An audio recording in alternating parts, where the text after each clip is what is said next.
24小時之內，我係收到2000幾個 booking。呢個 coach 係咩咧？佢話你係一塊鏡，當嗰個人好平靜地真真正正面對自己好與唔好，佢會揾到佢嘅方法。點解我唔對住老公喊咧？點解我唔對住老婆喊？點解我唔可以對住個仔喊咧？點解我住宏福苑？有陣時我會睇到一啲好奇怪嘅畫面。我試過望住個客人，佢未講嘢，跟住我就喺度喊咯。我就覺得我一定係有情緒問題，我一定係有精神病，我一定係有幻聽，我有幻覺，我要揾 counselor。我有呢個問題，我覺得呢個係一個問題。跟住佢好笑，咁個問題喺邊咧？咁我啱啱咪講完咯，但係咁呢個係問題咩？喺你個人生裏邊，哇！你都經歷咗好多嘢，咩都試過。其實你做咗好多樣嘢嘅咯，其實係啊，我好中意㗎，係嘛？雖然我個年紀就真係大你好一橛啦嚇，但係我發覺你嘅經歷唔少，同埋你都試過好多人生嘅高高低低。Yes， 即係突然間又跌咗去零。Yes， 跟住又重新又振作，又去做過，跟住又再歸零。而家都唔係歸零嘅，歸零係你自願歸零。今次係自願嘅。係。咁跟住去到嗰陣時，咁我就話好啦，下一步。我要讀書先，所以我成為一個學生嗰陣時，2021年底，我成為一個學生，同時間就開咗間200尺嘅工作室。細細啲嘅。點樣見人咧？就係出邊有個 reception， 跟住你入嚟咧傾偈啦，我就閂埋堂點咁樣，我哋就喺度傾偈。但係因為我唔需要好富麗堂皇，因為 this is what I need， 呢個就係我要嘅嘢，我就係需要咩？人同人嘅接觸。即係你所講呢個200尺嘅工作室，就係你而家嘅嗰個。而家唔係。我知，即係嗰個前身，即係由嗰度 start up 嘅，由200尺開始。Yes。咁就係用一個咁嘅工作室係同人哋傾偈。係啦，你有需要你就嚟揾我啦。咁但係好得意嘅。咁你憑乜嘢？喂，我要咁你要讀咗啲咩嘢咧？咁你要讀咗啲嘢，我先識得同人傾偈㗎。因為即係我真係唔識同人傾偈嘅喎。因為我本身讀 finance 啦，係啦。但係其實我 minor 係有讀過 psychology。咁而我做金融嘅時候咧，所以咧冇一件事係多餘嘅，因為我做金融嘅時候，我做前線啊嘛。前線最重要係咩啊？同人傾偈，同客傾。同埋前線最重要唔係把口。好多人認為咧，你溝通最重要係你識講嘢啊嘛，即係譬如而家話，喂，我幫你啊，你咩唔開心？你過嚟同我傾偈，我就幫你拆掂佢咁噶嘛。講嘢流利。但係咧，大部分人咧認為，咦，我幫緊一啲人或者我聽緊，我把口一定要好叻。No， 其實真真正正做一個 top sales 或者好嘅 sales， 唔係練把口，係耳仔，係練耳仔。所以我有20年嘅經驗去培訓呢一樣嘢，咁而我有2-3年時間，我真係請咗一位 coach 喺美國，即係 life coach，唔係 coach 同 coach 我之餘，同一時間佢係 train 我 how to be a coach。呢個 coach 係咩咧？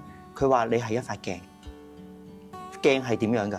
鏡咧係唔會有任何偏差，佢只係會真實無誤地如常地反映對方嘅狀態，讓嗰一個人真真正正看見自己的好與不好。當嗰個人好平靜地真真正正面對自己好與唔好，佢會揾到佢嘅方法。我就係嗰個角色，話俾佢聽，如實地話俾佢聽。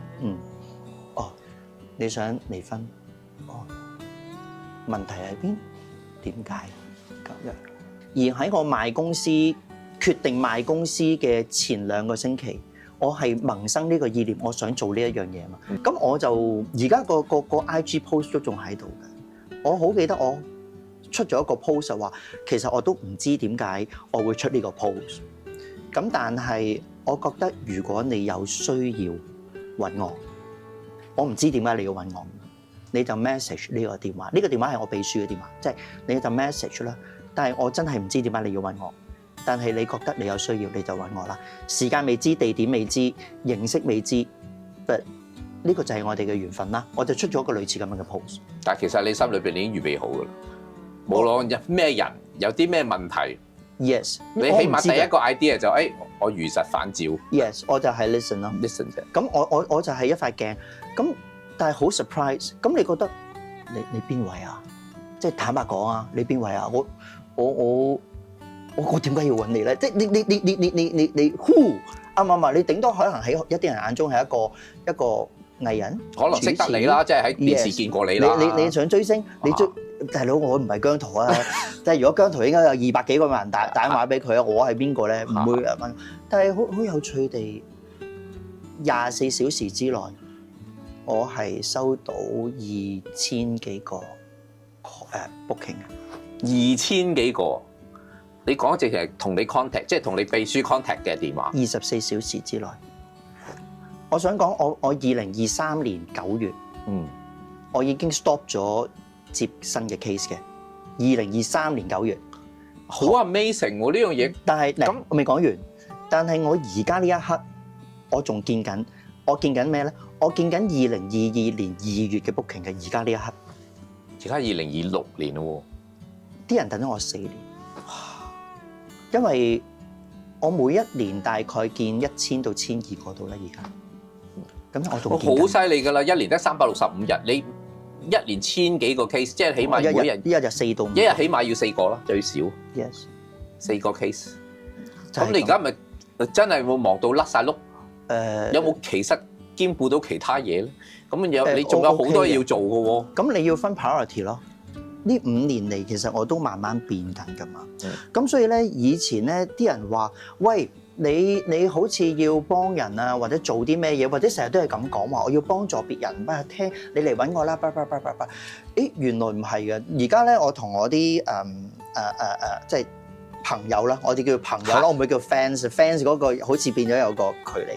我同朋友咧講，其實呢5年嚟，當你哋睇住我就好似一隻人肉嘅他媽歌詞，你不停喺度轉變緊。Exactly， 而你睇住我嘅轉變嘅時候，可能你都轉變緊。而好多時呢個世界都講緊，哎呀，你應該要點，你應該要點，你應該點，把口好叻噶嘛，好叻噶嘛。但係咧，咦？點解嗰個人咧有啲咩事行出嚟係唔同嘅？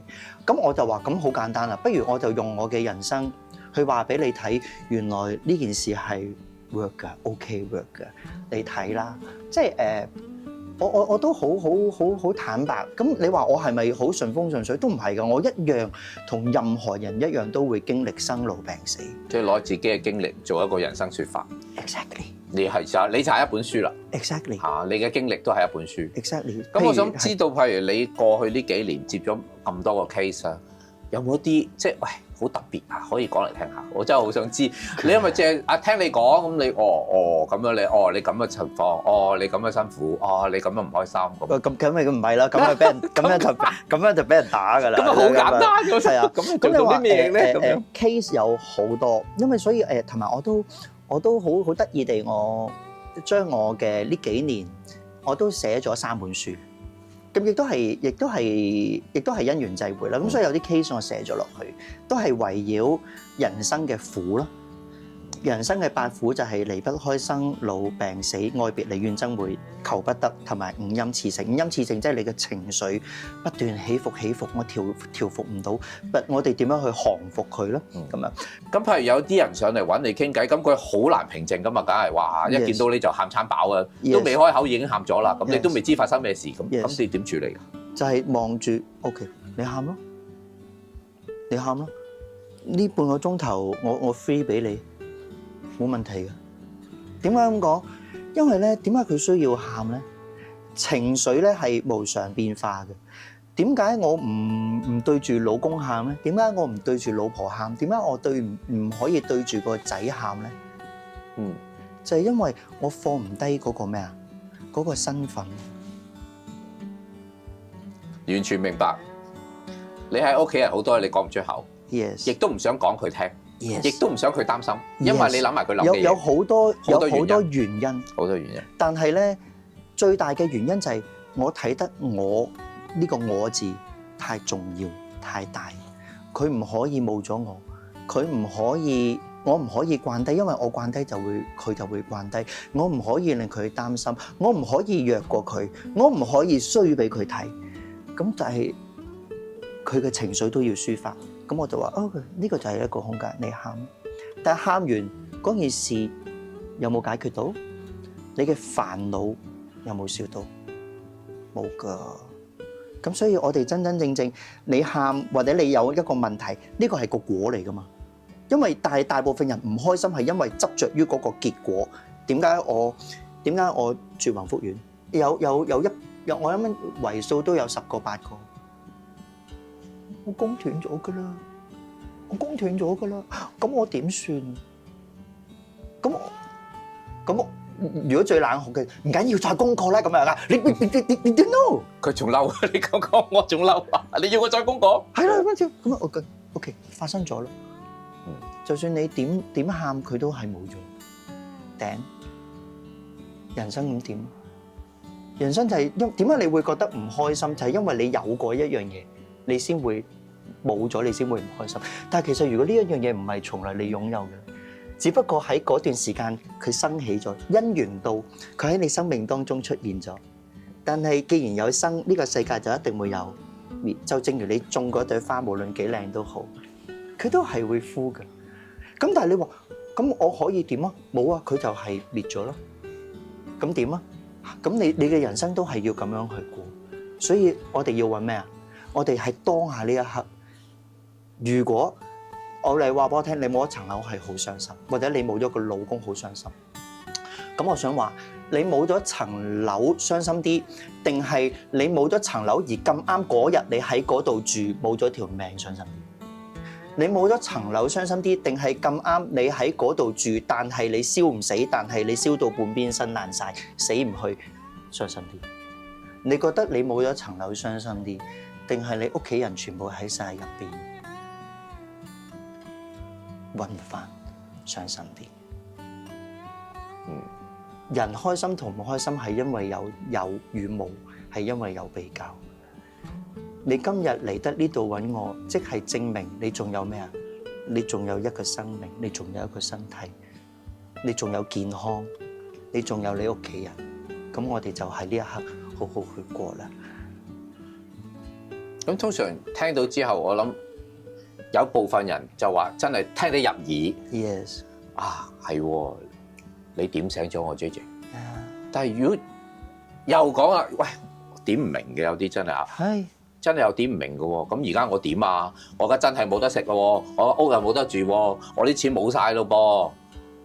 咁點解政府又好似唔賠俾我喎？嗰度我又攞唔到喎，呢樣又好多投訴喎。咁所以就要喺你面前不停投訴。咁你投訴啦，因為你可以即管投訴，我俾你任怨啦，任勞任怨咗1個鐘。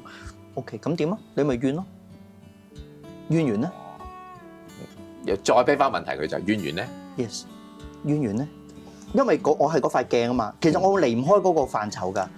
你怨咯，點啦！我老公對我真係好衰㗎，佢又唔理我啊，冷暴力我，出嚟個靚。OK， 係咁點？你今日同我呻完，佢唔會突然對你好熱情如火嘅。咁你望一望，你中唔中意而家鏡入邊嗰個人？當你喺度怨啊，政府對你唔好啊，阿他松 Yoshi 又話咪俾嗰個電器你啊，但係唔關他松 Yoshi 事啊，俾個電器你 OK。咁你望住塊鏡，你中唔中意呢個你？件事係冇解決過嘅，但係你只會令你自己乜嘢啊？討厭自己，更唔開心，更唔開心。所以第一樣嘢咧，唔係管好出邊嘅事情，個政府要點樣對你好，或者間屋點樣，管好自己先。最緊要喺我呢一刻，我仍然有健康，我仍然可以好平和地咩啊面對當下發生嘅事。所以咧，呢5年嚟咧，當我以為我幫緊一啲人，其實從來而家呢一刻冇㗎，所以我唔會話你係我嘅客或者你嚟揾我。No， 原來咧，因為你看得明白咩嘢叫做姻緣嘅時候，其實每一句上嚟嘅人，佢都係有姻緣嚟導我或者嚟上一課，教我上一課。但其實你只不過借一個鏡面，反而掉翻轉，你又教翻佢點樣去認識佢自己。Yes， 而我亦都透過佢點樣認識我自己。點解咁講 ？JJ 你好平和。係唔係？當我有陣時我會睇到一啲好奇怪嘅畫面。我試過望住個客人，佢未講嘢，跟住我就喺度喊咯。我喺度喊，唔係佢喺度喊。因為你嘅情緒生起咗。因為當你一個人咧好平和嘅時候咧，平到有一個空間，就係一杯水好多沙石啦。你想搲啲沙出嚟，其實嗰杯水都仲係好濁噶嘛。但係當你將嗰杯水得啦，我擺低先啦。嗰杯水沉澱，啲沙沉澱晒咧，嗰杯水會回復好清澈嘅。但係唔代表個煩惱冇咗嚇，只不過暫時降服咗啫嚇。當你呢杯水好清澈嘅時候咧，你可以睇到好多嘢，包括原來人同人嘅 connection。只要坐喺度，我哋可以感受到對方想講啲咩，佢入邊諗緊啲乜嘢，佢面對緊啲乜嘢，佢當下嘅情緒可能佢冇做任何嘢。人就係咁 sensitive。但係你話冇可能嘅，呢啲一定係啲咩神怪嗰啲怪力亂神。No， 咁試過一嚟到，我就唔知點解喊，跟住佢都呆咗。跟住我就講：呢個仔冇嬲你。你一定要活得好好。點解咁講？因為佢好想同你講一聲對唔住。其實佢愛你，佢自己諗唔通。你原諒佢，但係你最重要係原諒你自己，好好過活啦。唔好再折磨自己啦。嗰個女人佢就乜都冇做，佢就坐咗喺度喊咗45分鐘，乜都冇講。直到最後尾，我好唔捨得我個仔，我覺得係我做得唔好，佢先會跳落去嘅。佢都係仲喺度自責，即係咁話。跟住佢就打開個電話俾你睇，你幫我睇下我個仔喺邊。咁因為佢未俾個相嘅時候，我好唔捨得我個仔。跟住我講咗一句好得意嘅説話，話你買翻副眼鏡俾佢。跟住後尾冇幾耐，佢俾翻張相我睇，佢一 jump off，佢影低咗張相。佢個眼鏡，佢冇眼鏡。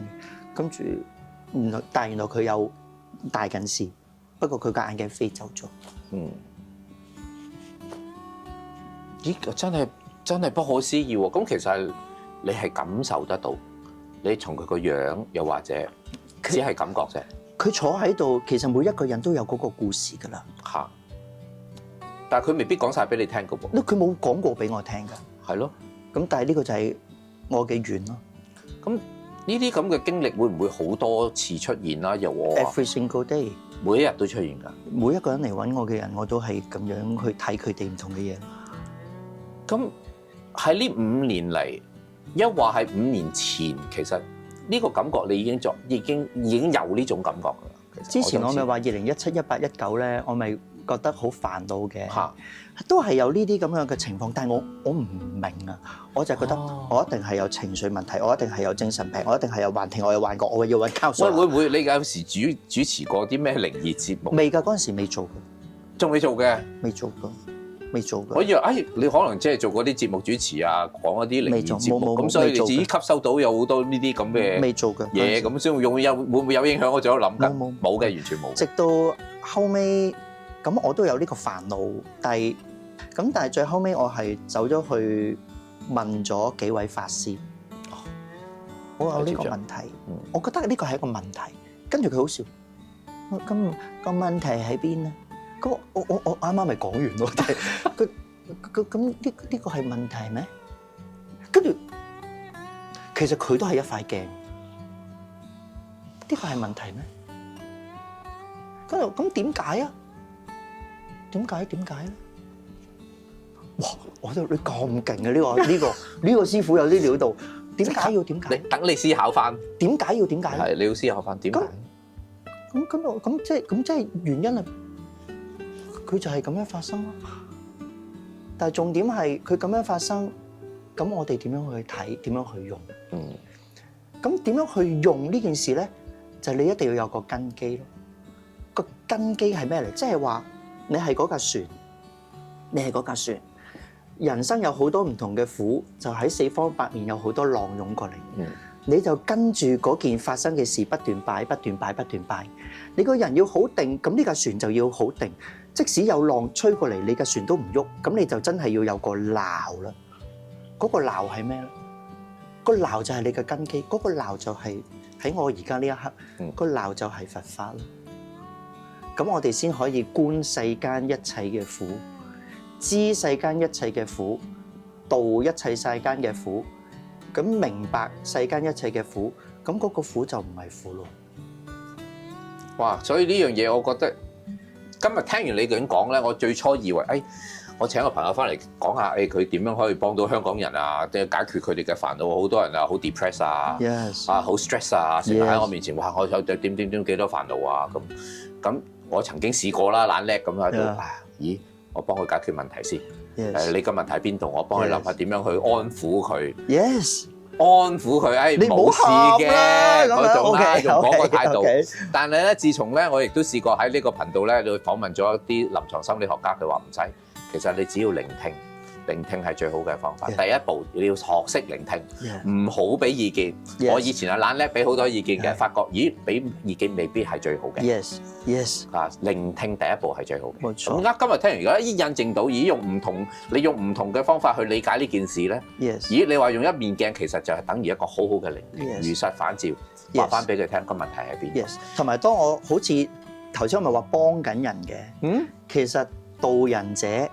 從來都是自導，呢個真係好緊要。咁但係咧，我咪話頭先，我咪話你咪有啲 case 嘅。我另外有一個好深刻嘅，不過未同人講嘅，就係唔係特別嘅 case 嚟嘅。跟住咧，我好有印象，我喺旺角睇完醫生，咁我就出車啦，準備翻公司啦咁樣。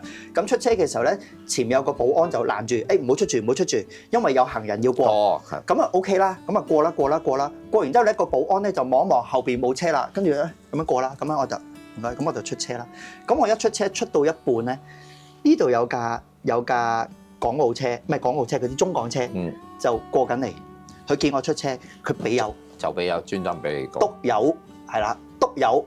咁我出咗一半，其實我出咗一大半噶啦嘛，因為嗰個保安叫我出嚟啊嘛。咁佢就俾油，跟住我就耷啦，耷喺度，跟住佢就即刻扭軚就繞過我。咁我架車喺度，佢架車就喺呢度啦。咁啊，跟住咧，咁我就望住佢，我望一望個保安，望一望佢，跟住咧，佢就搞低嗰個車窗。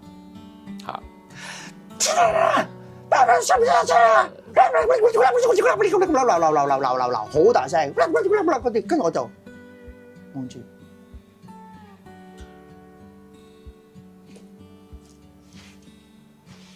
落車啊！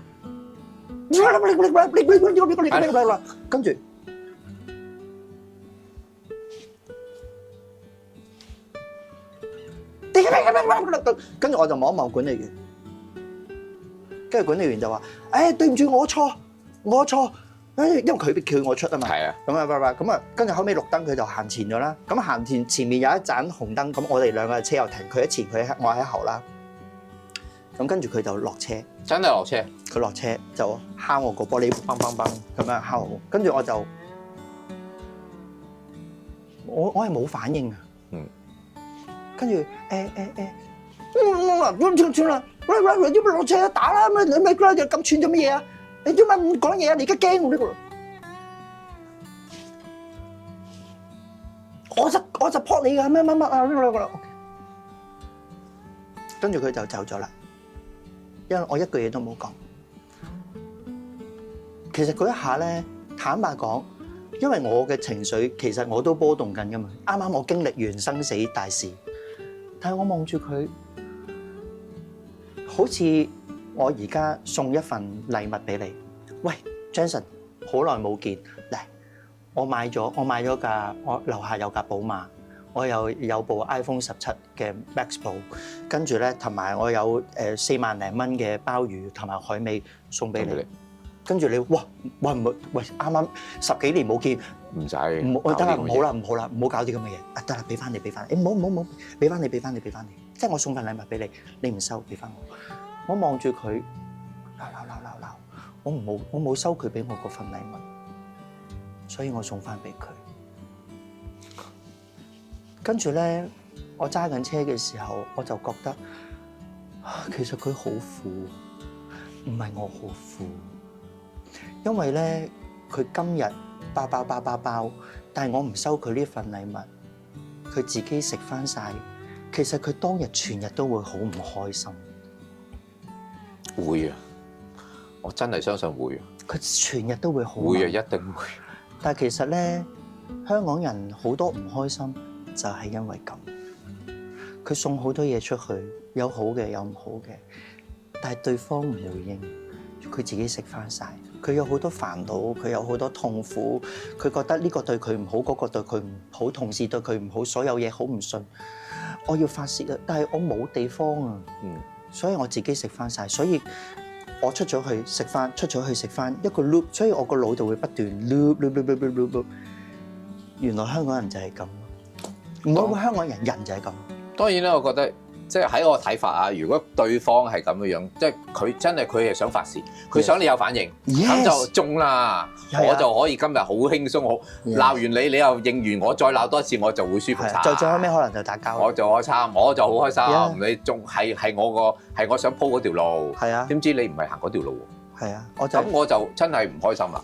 係啊，但係掉翻轉又要喺翻你個角度睇，我又想睇翻你喎。如果我係你，我就諗哇，佢咁樣鬧，我要嗰一下，我真係要降服到自己嗰個情緒嘅波動。我自己一定有情緒啦，你咁樣鬧我，無啦啦俾你鬧一餐，我點樣去降服自己嘅情緒？呢個係一個好好嘅問題，好好嘅功課。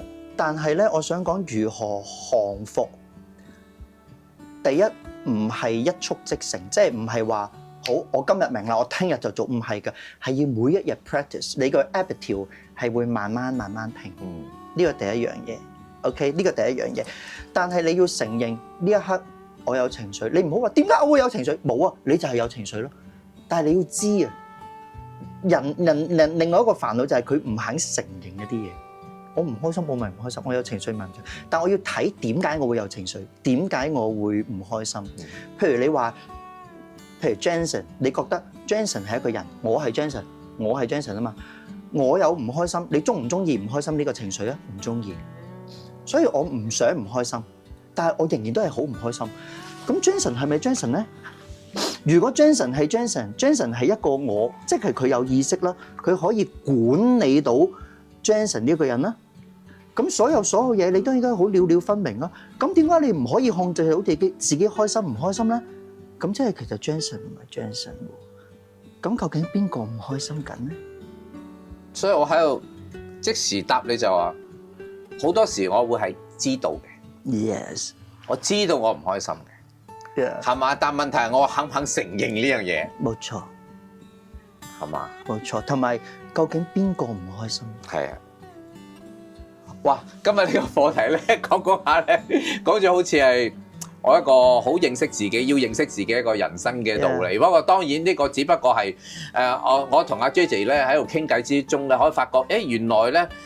改變人嘅情緒，即係改變自己嘅情緒，都係要從自己開始。Yes， 你成日去揾人幫手，其實你最需要幫手嘅係你自己同自己了解自己。了解自己。有機會真係我都要望下塊鏡，諗下自己係乜嘢。咁同埋今日真係好多謝 Jason 同我咧做傾咗咁耐偈啊！咁啊，如果你覺得呢個頻道對你有幫助嘅，咁啊希望我哋可以 follow 我哋嘅頻道啦，同埋like 我嘅頻道啦，甚至乎 subscribe 我嘅頻道啦。咁今日再一次多謝 JJ， 希望咧好多時間有機會咧，等你冇咁忙咧，再揾個時間再出嚟傾下偈。OK， Thank you，我哋下次見，拜拜。